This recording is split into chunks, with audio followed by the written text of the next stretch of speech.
हमर विशाल भैया मोटरसाइकिल से एक्सीडेंट कइले रहन। हमरा विशाल भैया के कपार में बहुत ज्यादा चोट लागल बा।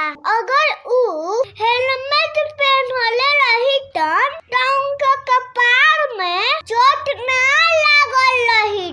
तौला सभे जब भी मोटरसाइकिल चलाई त हेलमेट पहन के चलाई। हम लोग सभे के बेटी मिस्टी लौवा सभे के हाथ जोड़ के प्रणाम करत हन। हम पहिला हूँ अपना वीडियो के माध्यम से लौवा सभे के बतौले रही कि हमरा दादी के और विशाल भैया के एक्सीडेंट हो गइल रहे और हमरा बड़का पापा के भी। हमारा दादी के हाथ टूट गइल बा, उनका हाथ के प्लास्टर भइल बा।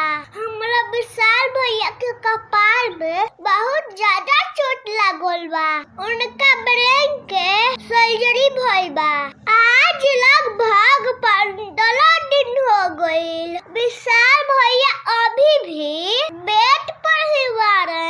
अभी ऊ चल फिर नहीं सकत, अभी ऊ खाना भी नहीं खा सकत। हमर विशाल भैया बहुत कमजोर हो गइल बारे।